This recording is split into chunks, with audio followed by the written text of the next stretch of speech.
అందరికీ నమస్కారం. మరి ఇవాళ మన ఆరోగ్య శాఖ మంత్రి గారు సత్యకుమార్ గారు ప్రకటించడం జరిగింది. 13 ప్లేసుల్లో 13 ప్రాంతాల్లో డయాలసిస్ సెంటర్లు ప్రారంభించబోతూ ఉన్నారు. ఇది ఏదైతే నారా లోకేష్ గారు యువగళం పాదయాత్రలో తను మాటిచ్చారో ఆ హామీని నెరవేర్చుకోబోతూ ఉన్నారు. ఈ 13 ప్లేసుల్లో రేపు ఏప్రిల్ కల్లా ఇవన్నీ ప్రారంభం కావాలని కూడా ఆరోగ్య శాఖ మంత్రి గారు ఆదేశించడం జరిగింది. అవేంటంటే రైల్వే కోడూరు, కొండపి, కొవ్వూరు, మైదుకూరు, నందిగామ, భీమవరం, పీలేరు, వెంకటగిరి, అద్దంకి, సున్నిపేట, జమ్మలమడు.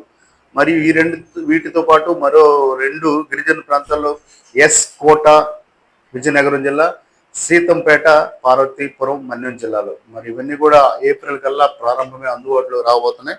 అదేవిధంగా ఒక్కొక్క డయాలిసిస్ సెంటర్లో మినిమం 5 మెషిన్లు ఉండబోతున్నాయట. ఇదైతే మనం అందరం కూడా ఆనందించదగ్గ విషయం, సంతోషించదగ్గ విషయం. ఏదేమైనా మనకి ఇంత హెల్ప్ చేస్తున్న ఈ నారా లోకేష్ గారి టీంని మన పక్కన మనకి ఏదైనా హెల్ప్ చేసిన వాళ్ళకి, లేదా మన కుటుంబానికి ఎవరైనా హెల్ప్ చేసిన వాళ్ళకి మనం ధన్యవాదాలు చెప్తాం, థ్యాంక్స్ చెప్తాం.